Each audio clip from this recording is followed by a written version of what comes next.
And then the world is looking at us and says, what are these Jews doing here in Israel?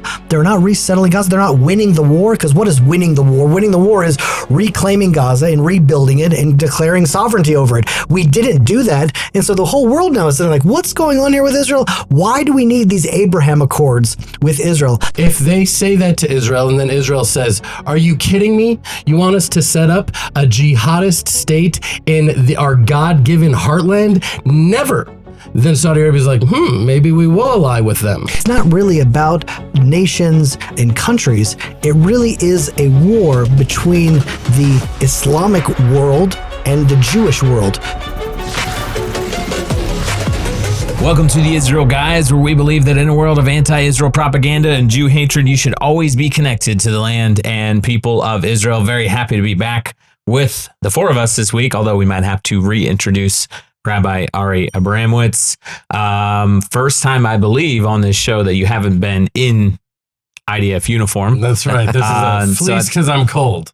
So this is our opportunity to say thank you for the service. Yes. That you've given to the state of Israel over the last year. Many nights on guard duty. That's true. Well I'm reacclimating to actually sleeping through an entire night. It's such a luxury. You know, it's like the story of the guy that goes to the rabbi. He's like, I can't, it's too crazy. 15 kids in my house. The rabbi says, bring in the goat, bring in the donkey, bring in the cow, bring in. And the guy's like, it's making it worse. He says, no, take him out. He's like, oh, it's so nice. That's my life right now. Like, I have a pillow that's so wonderful. It's so great. It realigns. Anyways, go ahead. Well, you've been in for like 10 months, right? So this is a big deal. Yeah, nearly a full year, over 11 months, yeah. Well, so glad to have everyone with us, obviously with Joshua Waller, Jeremy Gimpel. It's been a little sporadic the last couple of months, so we're super happy to be here. And we were talking about what to talk about today. Obviously, so much going on in the Middle East here on the Israel Guys. We covered the UN vote that voted unanimously in the Security Council for the Gaza Hamas rebuilding plan, which is just horrendous. If you guys want to know about that, you can check it out on the Israel Guys channel. And a horrific terrorist attack down in y'all's neighborhood this week as well, which was also covered on the Israel Guys channel. But President Donald Trump seems to be courting a lot of Middle Eastern leaders and countries in the last couple of weeks. And the Abraham Accords are being floated around again, specifically with Saudi Arabia. And so we thought today we would get into this idea of what in the world is going on. The Abraham Accords were originally put forward and put together as basically a new axis of good guys in the Middle East, together with the United States, obviously U.S., Israel. We've had, I believe, more than 4 countries that have now joined. But now you have Saudi Arabia saying they want to join the Abraham Accords, but they're kind of cutting Israel out. So we're going to get into that. President Trump had Saudi Arabia, the Prime Minister of Saudi Arabia, at the White House this week. Last week he had the Syrian president at the White House, who's just a former terrorist at best, at very best. I think massive bounty on his head. Too nice of thing to, yeah. Up until a few days before he visited the White House, the U.S. had a $10 million bounty on his head. So obviously they had to remove that before he could come visit, which is just kind of wild. Nice guy, right? He's like, Trump's he's nice. Oh, Trump had a lot of nice things to say about him. And Trump also called the Turkish president, Erdogan, a great, quote, great leader. So Trump definitely courting some weird Middle Eastern alliances here. But so we want to get into it. The question is this the end of the Abraham Accords, or is this the beginning of something new? Phase 2, whatever that means. What do you think, I think Jeremy? It's really interesting that either Trump or MBS, Mohammed bin Salman, the Prince of Saudi Arabia, they didn't actually say anything about the Abraham Accords publicly. Instead, Trump came out with an announcement saying Saudi Arabia is now a major non-NATO ally. That was the new definition.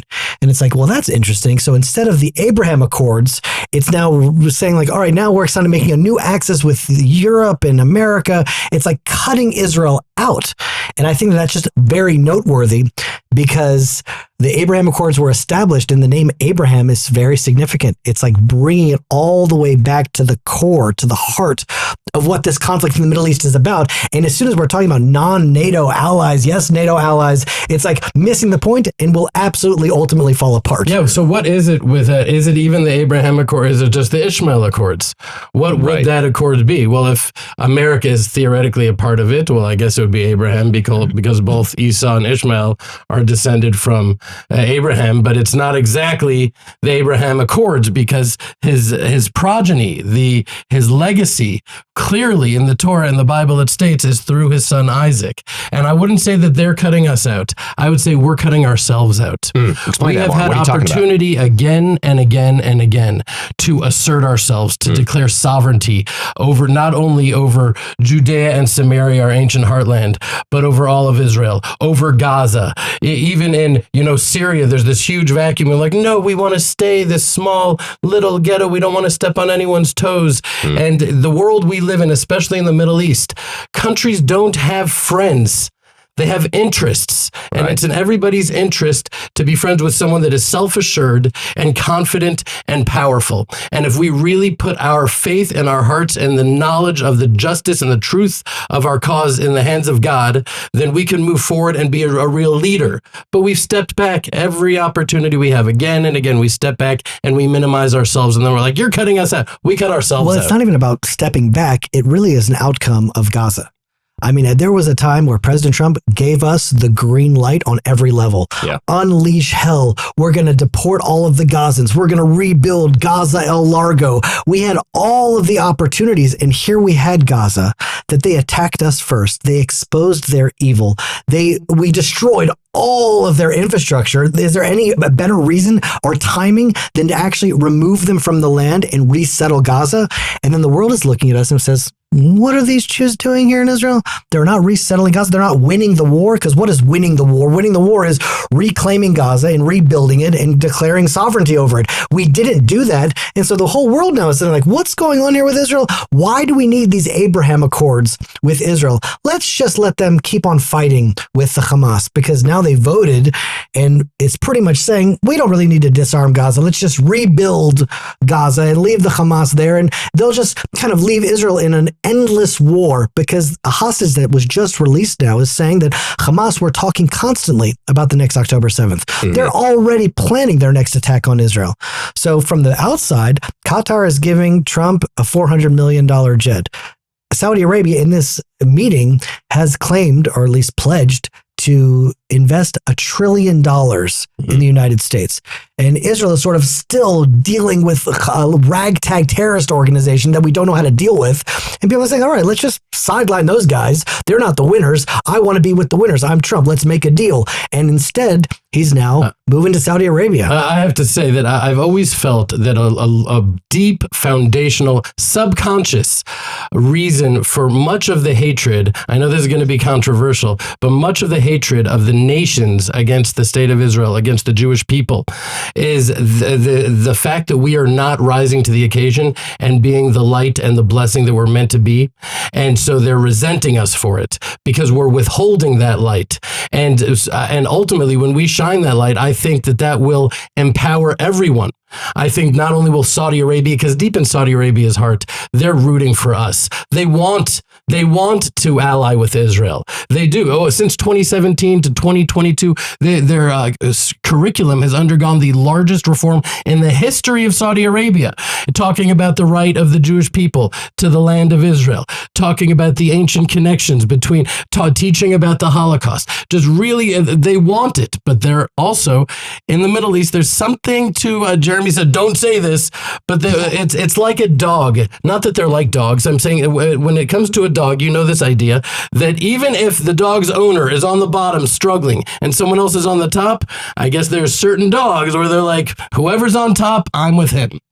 And Saudi Arabia is like, who is flexing power? When did the initial Abraham Accords happen? When there was no daylight between America and Israel, when they were a strong, united front, then Saudi Arabia is like, we could get behind this. But once things are vacillating, once Jews are destroying their own communities in Judea, and we're trading thousands of terrorists and letting them go and waving a white flag in Gaza, Saudi Arabia is like, maybe they're not on top anymore. Maybe I have to start walking a fine line with Qatar and Iran. Yeah, I'm not sure if America and Israel, there was no light between us. I think it's more about there was no hope for a Palestinian state. That's right. We had squashed that idea. That was going to be put aside, never opened again. It was Judea and Samaria. I mean, there were literally laws that were being passed in the United States saying, we will not call it the West Bank anymore. We will only speak in the terms of Judea and Samaria. And so Saudi Arabia is like, all right, they're the winners. Let's align with them. And as soon as we gave hope, all of a sudden, terror has returned to Israel, instability. It's all about what will happen to Israel's heartland.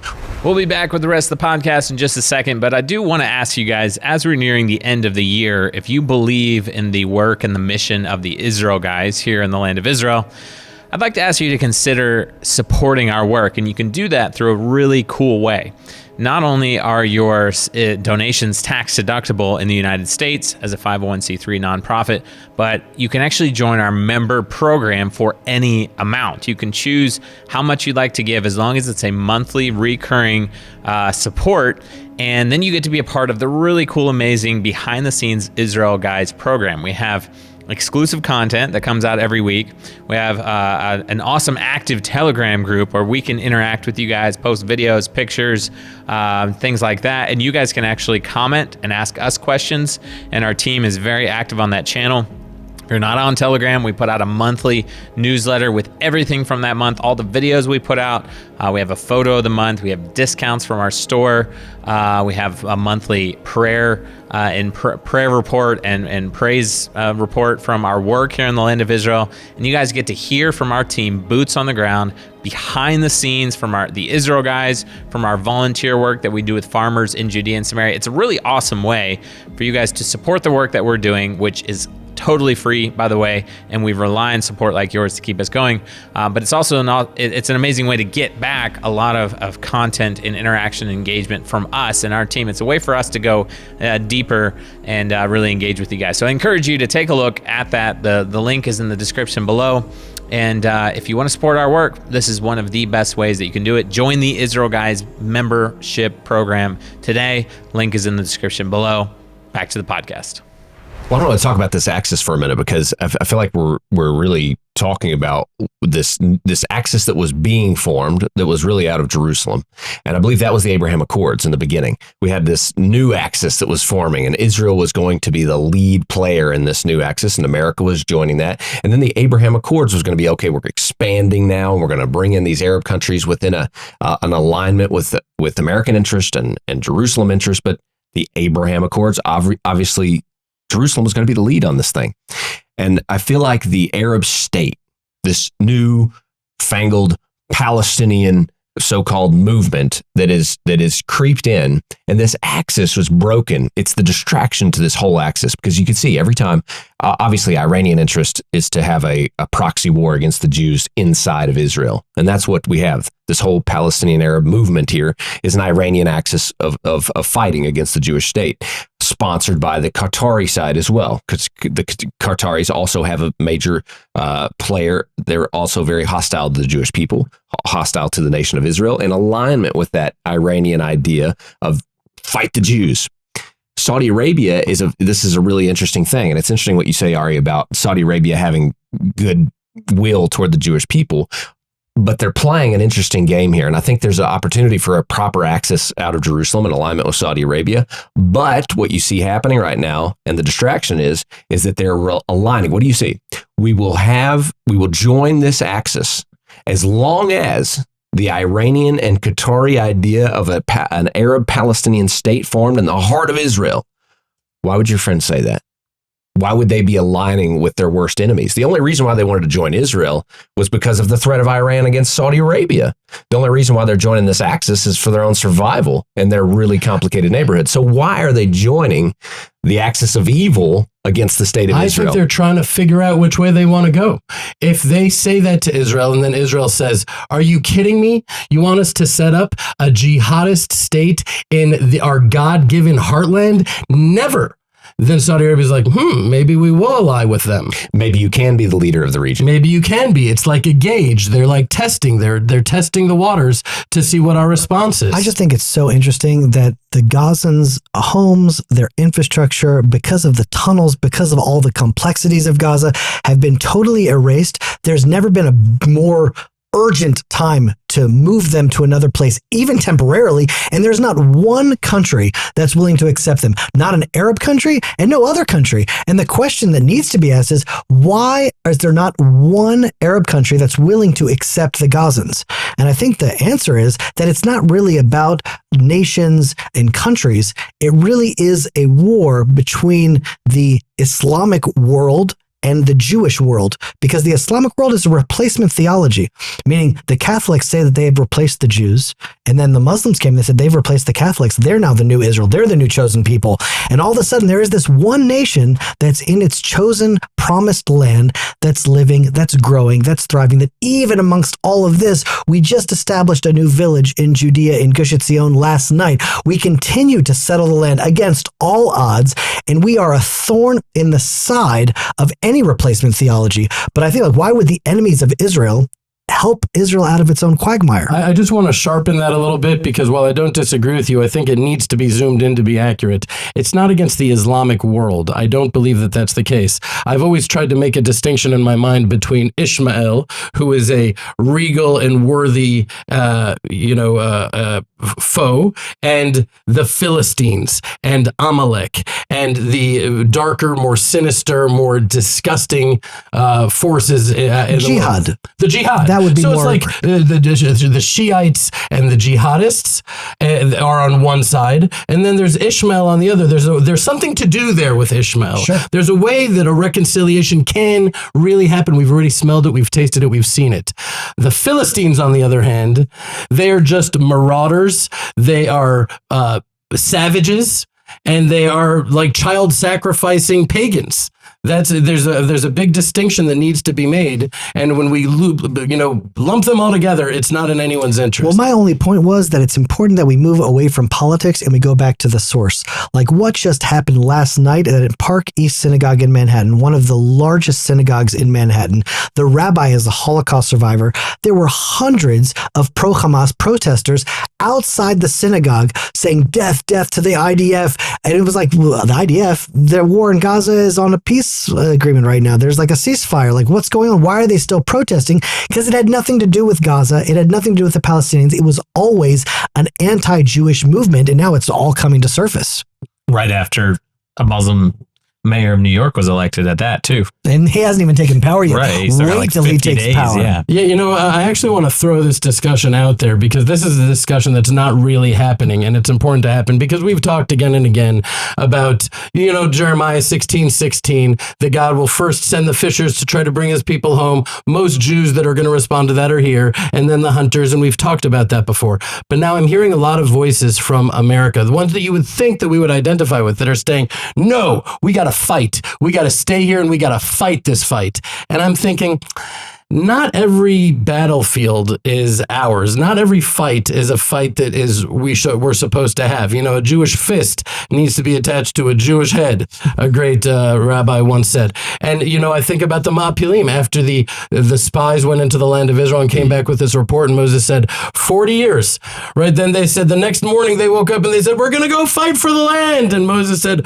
don't go up. God is not in your midst. This is not the fight to have. And what happened? They were destroyed. Every single one of them was killed. This happened again with the Zealots when they went out to fight, when Jerusalem was under siege, and they burned the storehouses, because it's not always God's battle. We have to fight God's fights and God's battle. And right now, God is waking the Jewish people up and saying, this is not your home. It's time to return to the land of Israel. Look how cosmic and unbelievably rapid the writing is on the wall, and they're turning against you. Come back to the land. It's not the time to say, let's stay here and fight. What say you guys? Well, I'm just, you made me think actually what would happen if all the Jewish people of the world returned to the land of Israel.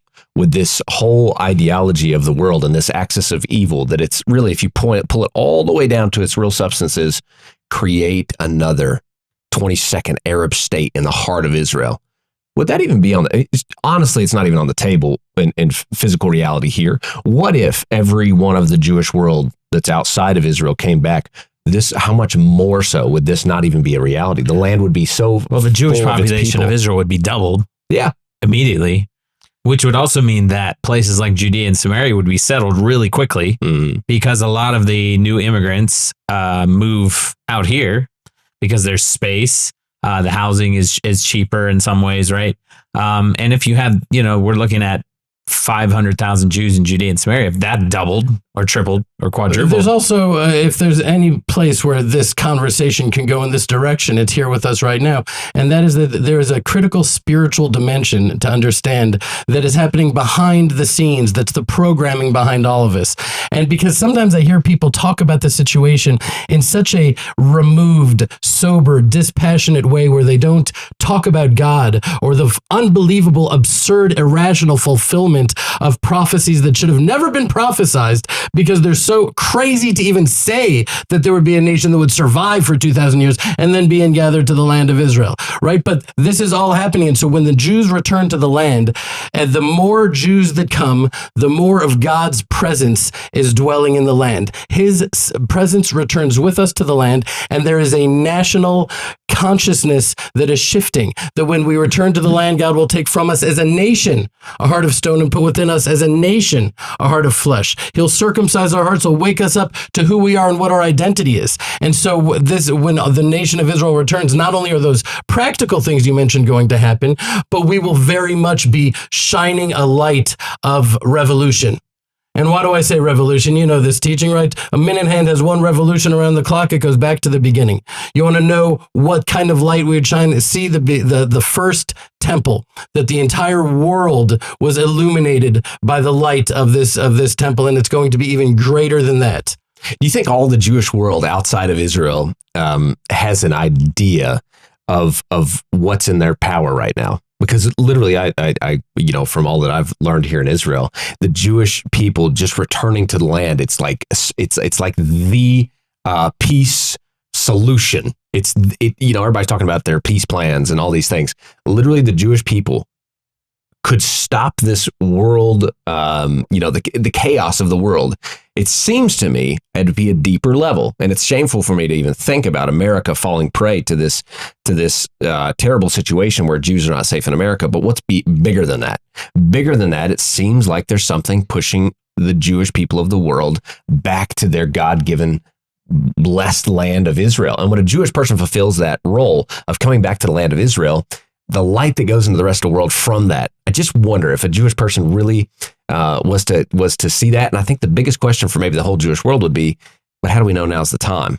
It's been pretty rough. How do we know that now's the time? When you're talking to, and even for non-Jews, how do we know that now's the time to go and say, because the non-Jewish world, myself, we have also a role in the Bible that says we're supposed to help the Jewish people. We're supposed to carry them home on our shoulders. We're supposed to be like hey, do you need anything? I always tell Jewish people when I run into them in America, I literally just told the team yesterday, we had a big volunteer team here. I said, listen, you guys are all going back to all over the world. You all have Jewish friends and neighbors, and you go to the synagogues, and you're with the Jewish people. People that come here, they have connection to the Jewish communities. I said, please just tell them one thing. Tell them to please have one foot in Israel right now. That's what I tell them. At least have one foot in Israel. But what's holding them back? Is it because they don't really understand the time that we're in right now?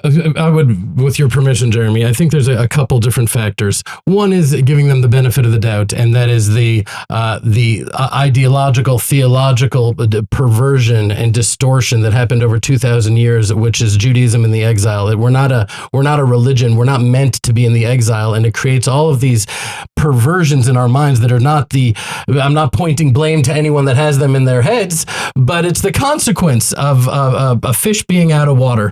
And one of those things is the very non-Jewish idea that we're supposed to sit back and await the rapture. Okay, I'm not talking about like the Christian rapture, but when Messiah comes, then all of these eagles are going to come and pick us you're saying up. Judaism believes in a rapture too? A type of rapture. Be careful. People clip things on YouTube. Yeah, no, a type of rapture in the sense that we will be brought back to the land of Israel on the wings of eagles, right? And why did the prophet say that? Because he saw in his vision that there were these things in the sky that looked like birds, but they were all planes. That's right. Right? And so he says the wings of eagles. And so these Jews in the exile are like, well, I'm just going to sit back passively and pray and wait for God to do the whole thing. That's not what Judaism is. No, we are like Nachshon ben Aminadav. We have to do everything in our power to serve God, to fulfill his will in the world, everything we can. And then when we give it our all to the point of no return, then God just does the entire thing, right? But we need to give our all. That's one thing. And the other thing is they're comfortable and they're scared. They're comfortable with their mansions and their homes. But the question is like, how could you be comfortable as a Jew in New York City right now? Because you just stay like this. You stay like this in your one city block and think about your very myopic personal life, and you don't think about what's happening 2 blocks over. 2 blocks. Oh, that's 2 blocks over. There's and it's a very human thing. But they don't. When Ezra and Nehemiah, when the Jews came back, it is recorded in the Bible, right? It says 42,360 Jews returned. 7,337 of them were servants, 200 singers. Why does it have to say the exact number? Didn't it also talk about how many donkeys and camels and stuff too? There was right. It's like, what is that in the number for? Yeah, Jeremy's actually really like quite an expert on that book. But the idea, why did it have to be so specific?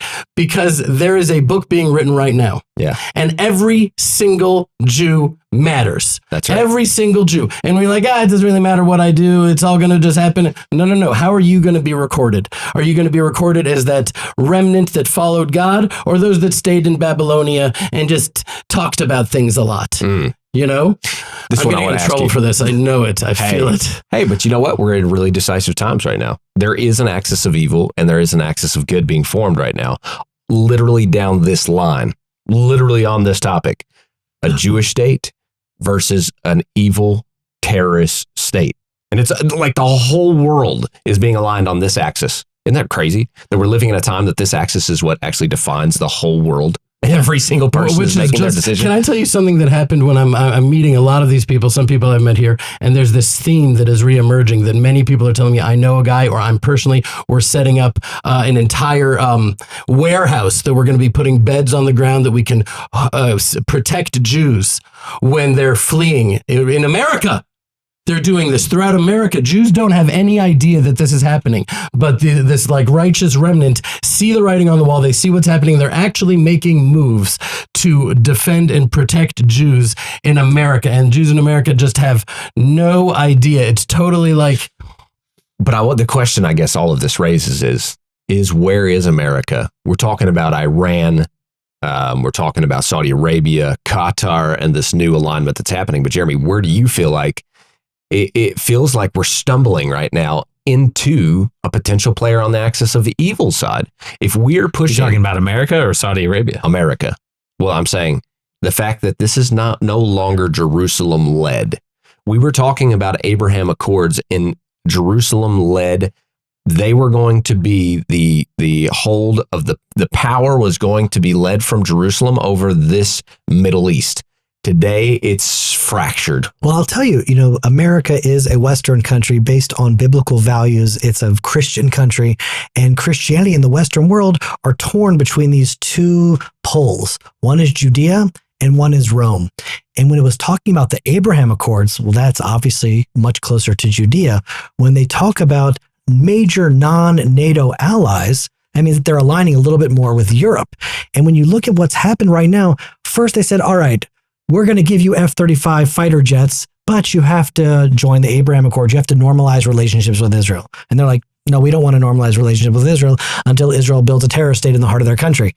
And they're like, well, we'll give you the planes anyway. And he says, oh, we're going to do this whole Gaza peace plan, but Hamas has to disarm. Hamas is like, we're not disarming. And we're like, all right, we'll rebuild Gaza anyway. And it's like, well, what's going on here? So what's happening is that Israel is being sidelined and America is aligning itself with the larger, richer Arab world because America has interests. But here's what happens. The Bible speaks about, or at least the Jewish tradition of the Bible speaks about measure for measure. That if you do the wrong thing, you will be able to see the reaction or the punishment or the outcome of that bad deed in the punishment itself. And so right now I just saw a report saying that there are 48 new mosques that have built in Texas alone in the last 2 years. It's like, all right, you want to align with Syria, you want to align with Saudi Arabia, you want to sideline Israel, you want to pull them to NATO and not pull them to Abraham. Fine. Those 48 mosques that are going to be built in Dearborn, Michigan, just wait until the rest of America is under the rule of because people, it's so funny, people say, no, Jews have dual loyalty.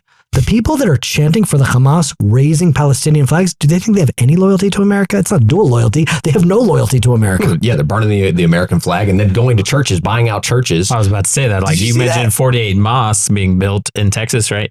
Not to even mention that a lot of these mosques are actually taking over churches and the mosques are now operating inside of old churches. So the churches are like Christianity is disappearing from America. And Islam is taking over. There was this new video that just came out where they were saying the first thing we will do, yeah, no, it's not even like subtle. It's like play the video. They're like right, it's right there. Yeah, in the churches with the cross and the steeple still up there, going right in and praying. So this is what we doing. So we're praying at churches now. That's what we doing, Sheikh. Wow, astaghfirullah. Look at the brothers lining up at the church. Assalamu alaikum, brothers. So where are we, man? We at the church? Y'all praying at the church? No. Y'all praying at the church? What are we doing here, man? Why have we gathered here? Okay, mashallah. We're going to convert the church into a masjid. Okay, man. Y'all was scaring me for a minute. Get the khutbah, habibi. Get the first khutbah. Yalla, inna alhamdulillah. MashaAllah. Beginning stages.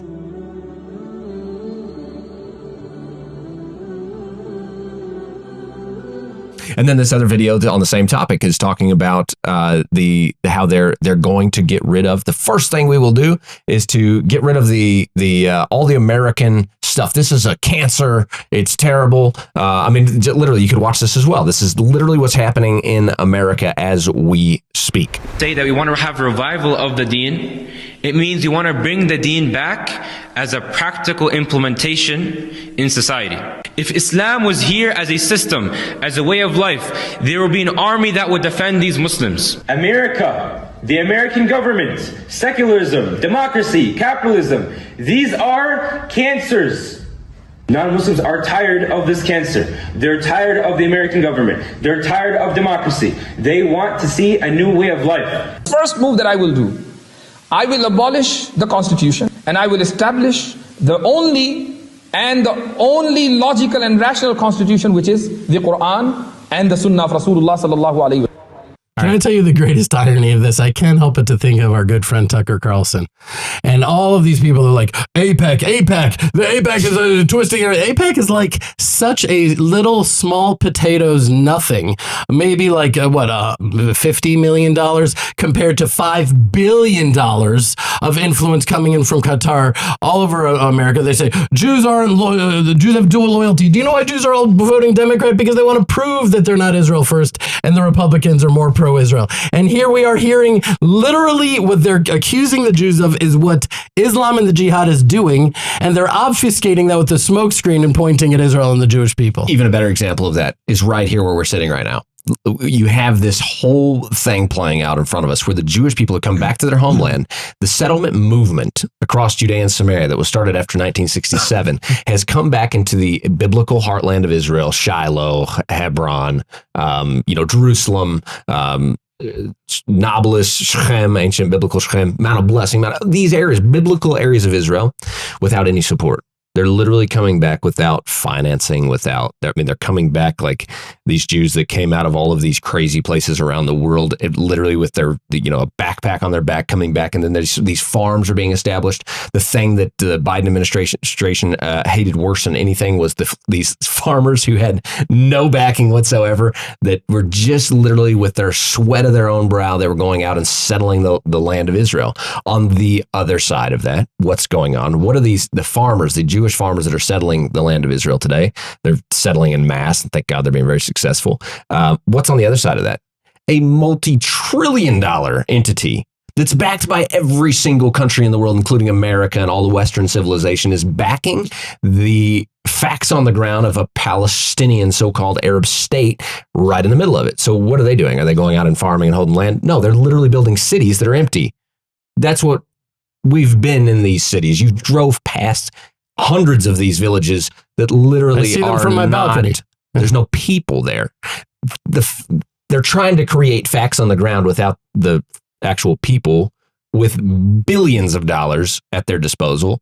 And yet the Jewish state, just to emphasize your point, right here on the ground, the Jews have returned with very little and are accomplishing what God promised to them would happen. They're establishing the land. In the greatest opposition you could ever dream in the world history is playing out in front of them. Every nation, all the money, all the influence, all the big names, all stacked against one farmer. Yeah, the stage is being set right now, because what's happening is that all of these, these people, these organizations, these groups, these ideologies that we thought were real allies and friends of Israel are turning away. If there's any sort of ulterior motive that is not based on truth and morality and faith, it's being peeled away, and the ulterior motives are making it disappear. And here we are, this little tiny Jewish state, overwhelmingly outnumbered. And it just reminds me of the story of Gideon, where God sends home tens of thousands of Jewish soldiers. So all we have is 300 against the entire Assyrian army. Why? He says, because otherwise, if you have too many soldiers, you're going to think it is my own strength and the power of my hand that did this. And so the coming war that we are going to be having is going to seem like Israel has no chance. Imagine that after October 7th, they were actually able to coordinate together, where Iran, I literally just saw right now, they're doing that. The coordination, it just came out right now. Who? That Iran, Lebanon, and Gaza are coordinating together much better. They literally just before we jumped on the show, I saw this that would just popped out. They're coordinated. They're in sync. They're planning together on the next attack. That's why I felt like the one biggest mistake in the entirety of the last 3 years, possibly in Jewish history since biblical times, when Saul was at war with Amalek and Agag, is when Israel was sent in those final 12 fighter jets going towards the Ayatollah to finish them off. And then Trump says, no, Israel, turn around and go home. And we listened. Well, if we had done that then, because what happened when Israel attacked and America attacked, the whole world was reeling. Russia wasn't ready. China wasn't ready. They didn't know what to do. They weren't on the same page. And the minute we turned back, I said, they're going to be ready next time. Next time they're going to be ready. And right now the whole world is aligning and ready, and they're tasting it. They're salivating. They're getting on the same page, and they say Israel will not have a chance. And no wonder Saudi Arabia is having trouble making up their mind. We'll get back to the podcast in a second, but I wanted to tell you guys about an amazing new film documentary project that the Israel guys have been working on for a long time now. It's a cutting-edge, exclusive documentary about Iran and the 12-day war that Israel and the U.S. had with Iran this past summer. It's going to be premiering live on the Israel Guys channel this Sunday, November 23rd at 8 p.m. Israel time. That's noon Central Time. That's 1 p.m. Eastern Time. You guys can figure out the rest of the time zones, but you don't want to miss it. Our team is going to be live in the comment section interacting with you. You can ask us questions, but right now, let's take a look at the trailer. Iran's total commitment to the annihilation of Israel and America knew no logical bounds. A fervent, religious, holy war, a campaign to destroy the state of Israel and the United States of America, wiping both countries from off the map. For years, Tehran had pushed the limits, enriching uranium in defiance of the entire free world. A network of terrorist proxies stretching across the Middle East. a ring of fire surrounding the Jewish state. The largest missile attack in Israel's history had begun. The people of Israel have returned to their land just as the prophets foretold. Jerusalem has been rebuilt, the Hebrew language has been revived, and the Jewish people have flourished despite facing the greatest persecution in human history.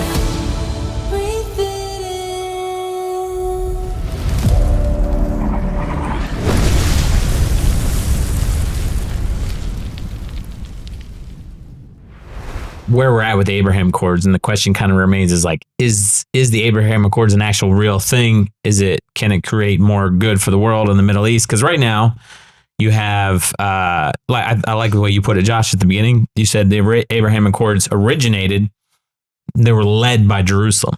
They were led by Israel, along with the United States, and countries were joining in. They were joining themselves to Abraham. Right now, Saudi Arabia leaves the White House this week. And what happens? Saudi Arabia is now an ally of the U.S. They're about to receive F-35s, the only other country in the Middle East to get F-35s, except for Israel. And what in return? Nothing. Saudi Arabia is now investing. I think they've already invested almost $600 billion in the U.S. and they've pledged up like $1 trillion. But it doesn't depend on Jerusalem anymore. There's no recognition of Israel, no normalization. Who even knows about the Palestinian state issue, whether it will be or not? Trump's already said that not only will Saudi Arabia be a non-NATO major ally, but now he's saying, what's the prime minister's name? MBS, Mohammed bin Salman. He said he could he could join the committee that's going to govern Gaza. Yeah. Like, where does that come from? Yeah, along with Turkey, of course, they need to be a part of that too, according to Trump. Yeah, because Trump loves the Turkish prime minister, he loves the Syrian prime minister. So here's what I see it as: you have the axis of good, you have the axis of evil. Obviously, the Abraham Accords was started to counter the axis of evil, which is Iran and all of their proxies, Turkey, Lebanon, Yemen, Hamas in Gaza, Syria, right? And that's what the Abraham Accords was started as. You had countries join in, UAE, Bahrain, right? And then you have these countries like Qatar, who wants to be in both axes. They have like a foot in both axes. Like, they're very obviously part of the axis of evil because they hosted Hamas for years and years and years. The leaders of Hamas in their country Funded Hamas. But they also, funded them. They also run, like state-funded TV for Al Jazeera, which is just, we go on and on. But they have money. And so Trump kind of respects them, and he wants, he wants that $400 million plane. And so they kind of also have their foot in this other axis, right? And then you have Saudi Arabia, who's like teetering on both sides. And unfortunately, we hate to say it, but like, where's the U.S. at on this issue as well? Like, they're also beginning to teeter now. Imagine what's going to happen next president.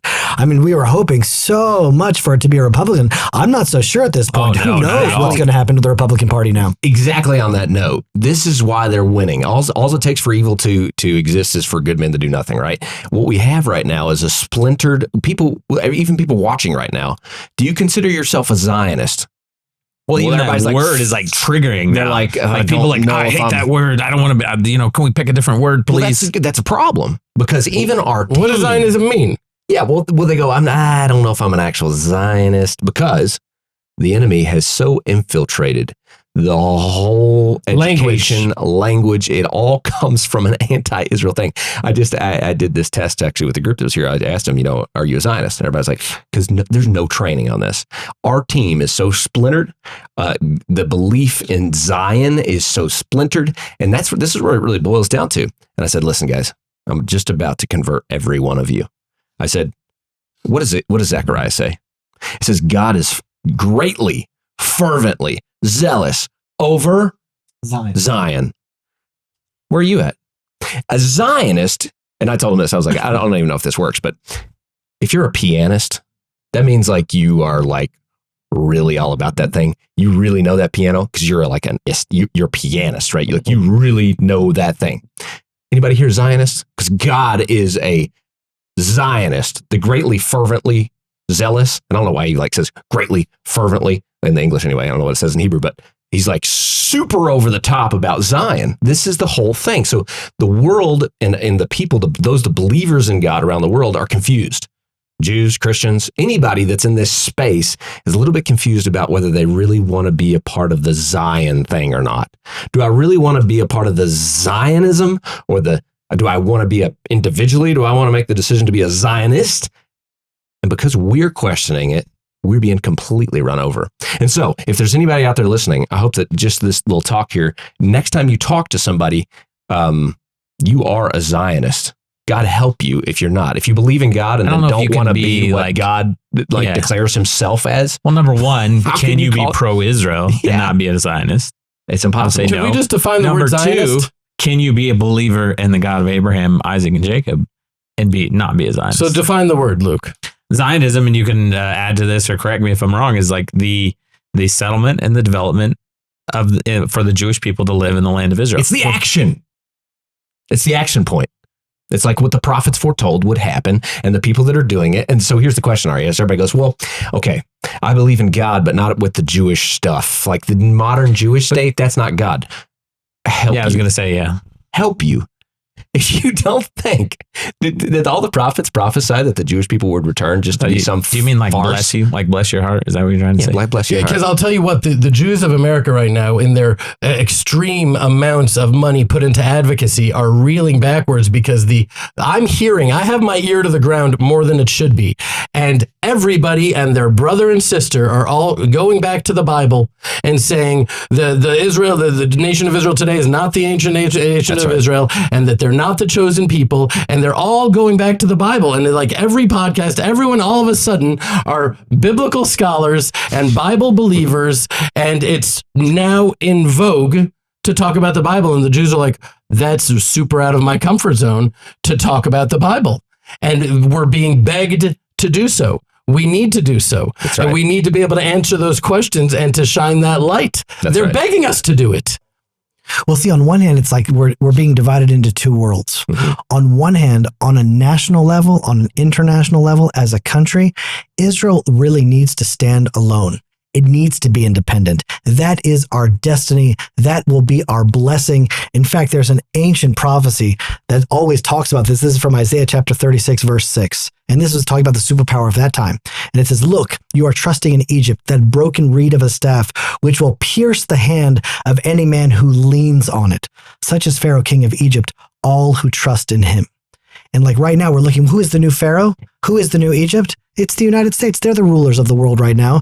And right now, the Bible's saying, like, don't lean on who you think is powerful at this time, because right now it may be a pro-Israel president. Next week, it may be a non-pro-Israel president. You need to be independent and trust on me. And at the same time, on an international level, when we need to be isolated and we need to be alone, at the same time, we have to bring the Torah to the world. We have to bring the Bible to the nations, because only that will be a magnet to bring the righteous among the nations to align with us. If we keep the Torah to ourselves, or we stay ignorant of the Bible, now is the time more than ever that Israel needs to shine a light to not the countries of the world, but to the nations, the peoples of the world. So, but my big question is, now that this axis that we've talked about here, where do you see us, Jeremy? Are the nations going to align themselves with good, with the Jewish people, with the modern return that was more prophesied and more? If you got to be blind if you can't see that this is the move of God. This is impossible. It's never happened with any other people group in the entire planet. It's an absolute move beyond that of even splitting the Red Sea. This return, people are blind to it, but if they don't see that this is God and join the axis of good and join the axis of evil, what are we looking at here? I mean, this is the line in the sand. It's like the moment of decision where you stand. What happens to people if they don't make the right choice here? Well, I'll tell you what Ari and I have come to, and we've dedicated our lives to it, and it's expressed itself in the Land of Israel Fellowship. Mm-hmm. So the nations, they're going to turn against Israel. That's the destiny. Israel will stand alone in order to be that great light that proves God's sovereignty over the world as all the nations convene and all they scheme and they align themselves in F-35 fighters and who knows what's going to be. Israel's going to be left alone. But at the same time, 10 men from every language of the nations, small pockets of the righteous among the nations. That could be hundreds of thousands, millions of people in a world of billions. They're going to be the righteous that stand with Israel, but those people have to be knowledgeable in the Bible. And you're going to see that all these influencers are going to start encouraging people to not even read their Bible. Just trust. Don't even look at it. Because once you open up the Torah, once you open up the prophets of Israel, all they talk about is Israel. It's all that is the center stage. That is the theater of redemption. And the people that take the Bible seriously, that take the Torah seriously, that take God seriously, they are going to align with Israel. And then that will be a new army that's formed. And that army is going to liberate the world. Yeah, I appreciate you bringing up the fellowship, Jeremy, because that is a perfect example to me in my mind. We started originally in order to teach about the Bible and the Torah portion and connect the dots to what's happening in the world. But now it's like such a source of comfort and strength. It's like a family. It's a family. We pray for each other. We pray with each other. And I'm like, what's happening? Maybe we're not coming together in order to fight this darkness in the world. Maybe the darkness in the world is rising in order to bring us together. Yeah. Maybe the purpose is actually what's happening right here. Because the most beautiful light is not shining just from Jews in Judea, but from the righteous of the nations, that righteous remnant that is attaching themselves to the house of Israel, standing with the Jewish people. And there's just such a brilliant, illuminating light coming out. And that's why the nations are raging, because it's challenging their control. Well, I really want to just give props to this podcast, because here we are, Jews from Judea, and here you are in the heart of Samaria. And that's really what's on the chopping block right now. That's right. That is the cutting edge. That is where the fate of the entire world is going to be defined. And here we are broadcasting the light and the truth from this place. That's right. It's beautiful. Well, in order to be a Zionist, you better stay tuned, because all hell's breaking loose. And without some grasp of what's actually happening here, boots on the ground, well, boy, it's going to be hard to stand. I'm glad y'all mentioned the fellowship too, because I don't think we've plugged it in a little while. And for people that love Jeremy and Ari in the land of Israel, like that's the best way to be a part of what you guys are doing, is the fellowship that meets every week, right? Every week, every so Sunday. we'll put a link down in the description below, guys. You can join. You come most of the time, right? Yeah, What's it it's like fantastic. for you? Well, just hearing Jewish rabbis that are connected to the land of Israel is something new. The world hasn't known this before. Jews living in Judea, teaching the words of David. I mean, from the literal pastures of David. You really can't ask for more deeper biblical insight. So really hats off to you guys for opening the platform to be able to teach people real truth from the land, from the ground. I mean, Ari, you're first generation farmer. Here you are. You're literally, so much of the book is just about so many leaders of Israel out shepherding their sheep, like you do every now and then, or out Chicken feeding farmer, your right? chickens. Well, I guess I just asked you, embarrassingly, as a chicken farmer in Judea, I was like, can you help me decide who are the roosters and who are the chickens? Because I'm not getting any eggs because I have too many As roosters. a sixth generation farmer, that is hilarious. It's hilarious, but, and it's embarrassing, but it's part of the awakening process we're going through. But I want you to know, I had a group of Jews, and I quoted you to them yesterday, and it made them cry. Okay. It made them cry because I said, there's some Christian groups come and they're very well intentioned and they want to do good things, and like, here's our agenda vis-a-vis Israel. I want, someone came to me and said, I'm praying for you, Ari, to get the scales removed from your eyes. That I would see their truth. And I was like, it's so unbelievable. That's also my prayer, for the scales to be removed from my eyes. But if I'm praying for the scales to be removed from my eyes and you're praying who's going to remove the scales from your eyes? We're all coming together in order to love each other and learn together. And I say that you guys are so unique because you're always saying, what can we do for you? We don't have an agenda of like what we want to accomplish here. We're listening to you because we love you. What do you need? And you said something that really had an impact on me. You said, our job right now is to say to the entire world that if you want to come for the Jewish people, you're going to have to come through us. Mm-hmm. And when I said that, I saw a physical reaction from the Jews, like, really? We're not totally totally on our own. There are people that are not just allies that may just turn over next week, but that are standing with us to the death. What is this about? Well, actually, Jeremy and I had the great opportunity of speaking at the foreign ministry in Jerusalem, and to a group of people that were from all outside of Israel. They were all these reporters and people, and we shared a stage together. And I spoke that there, and I felt very passionate about that statement, that what if the nations actually truly woke up? What if those Zionists from abroad understood our role? We have a role to play. We're not Jews. We're not living, in the land of Israel as our land or connected. There's a physical prophecy that we've spoken about on the show today that the Jewish people must fulfill. You must come home to the land of Israel. You must settle this God-given land that Abraham promised you. And for the nations, what's our job?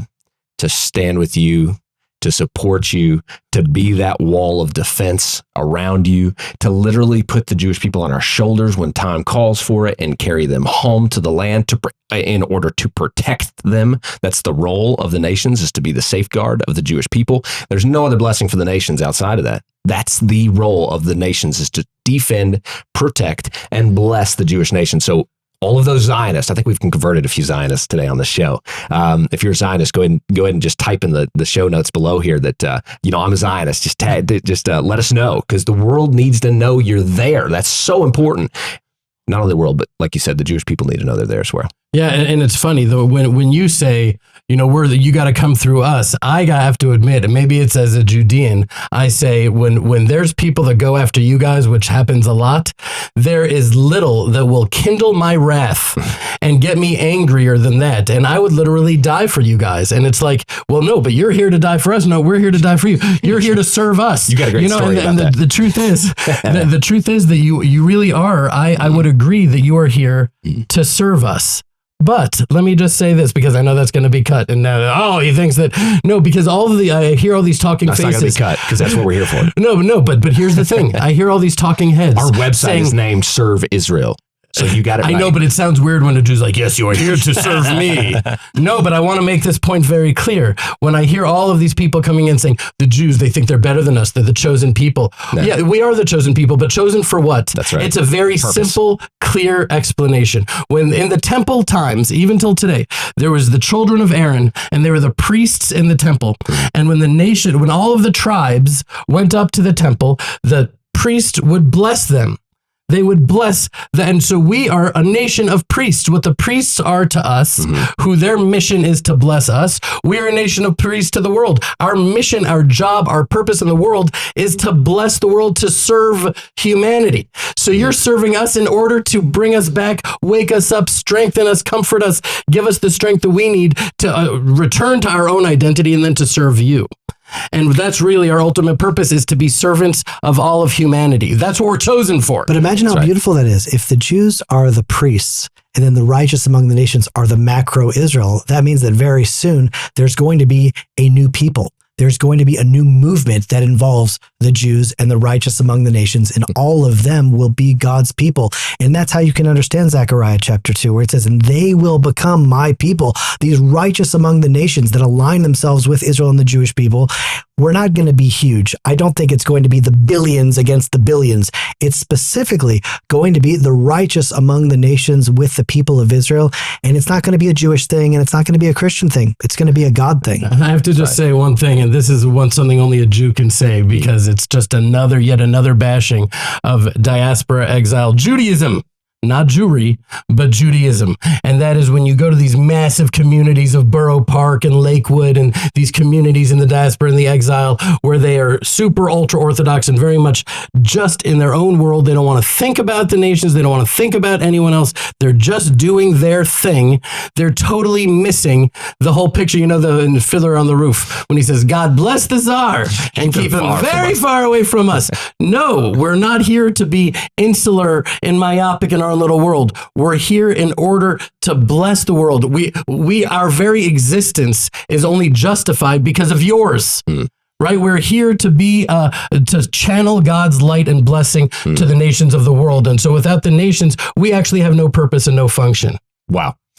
I think we've inspired some folks to be a part of this Jewish story. It's a Jewish story that encompasses the whole planet. Isn't that amazing? I think it's a global story. And like Ari was saying, it's reciprocal, right? It's Everybody get their role. If you're a Zionist, a biblical Zionist, and you're blessing Israel and serving Israel, like what part of our mission is, then that is reciprocal, because the Torah literally says, then the light and the truth and the Torah will come out of Zion to the rest of the world. It's God's story of redemption. It's how he brings physical and spiritual blessing to the entire world. But it's a choice. You have to make that choice. Are you a Zionist or are you not? Yeah, it's a global thing. It's all of humanity, and each nation has its role.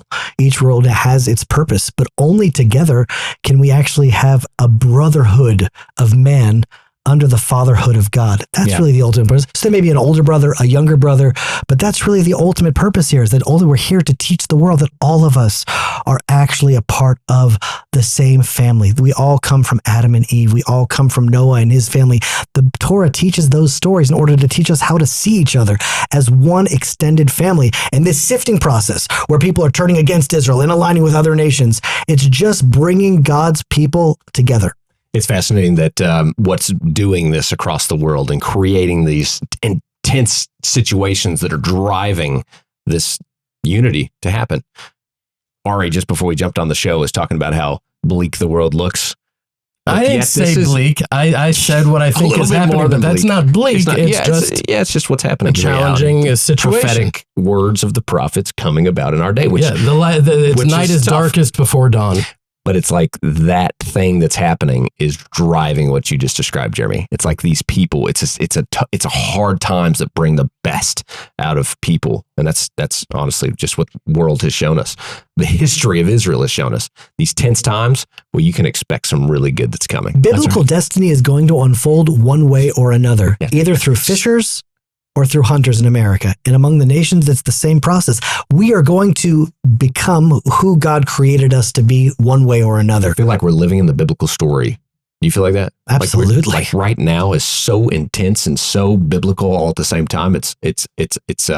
I'm so inspired, yet all of the crazy things we talked about today seem a little daunting and a little depressing, but at the same time is so incredibly exciting to see God on the move. Well, that's why it's just so important to know, like, the Bible is God's revelation to the world, and it came to us in the form of a story. It wasn't just laws, and it wasn't just words of wisdom. It wasn't just poetry in the book of Psalms. And the reason why the Bible is a story is because the story isn't finished yet. We are living out the story in our generation. Just the prophet hasn't come to write down the chapters yet, but we are the next chapter of the biblical story and biblical destiny of Israel that's unfolding right now. You guys are. Yeah, well, I think about me and Jeremy. Maybe if we're lucky and we do well enough, there's some obscure commentator that may mention us. You guys are in the actual text of the verses. Really, you're like truly. I'm really honored to be friends with you guys, to call you my friends. Well, we wouldn't be here without you guys inviting us, but I literally consider our position in this thing as kind of like an Ittai or one of these guys that joined King David to be a strength to Israel in time of Israel's coming back, and that's literally what we saw in history. And hopefully we'll have some people more than 300, as you mentioned earlier. That's right. Of all the nations. You have some Ittais in your clan here, right? Actual. Yeah, my brother named one of his. Who's it? No, not one of mine, but yeah, a nephew. A nephew, basically. Yes. Well, that narrows it down. Right? I understand that. By the way, Mazel Tov. Yeah, Mazel Tov. That's number 50. Niece was born. Right, number 52. Yes, that's insane. Right. Wow, you know better than I do. Yeah, 52. That's very. Some people don't know that Luke and I are actually brother-in-law, so that should be cleared up, and that we have this massive family. Nephews and nieces. We share a whole lot of nephews and nieces. I want to read just to wrap up because we're running out of time. I want to read just a couple of quotes. Kind of bringing it back to the beginning of the show about the Abraham Accords. And this is from Rabbi Stephen Pruzansky. I think it was in Arut Sheva. I'll just pull a couple of these quotes out. He says, Trump is a secular materialist. The secular materialist mind cannot understand the suicide bomber or even today's Gazans, among whom, once again, Hamas has majority support despite the devastation wreaked upon them. The secular materialist mind cannot fathom how and why restaurants are springing up across the Arab world, including in Jordan, a country with whom we're at peace, called October 7th, in celebration of the great massacre of Jews that took place on that day.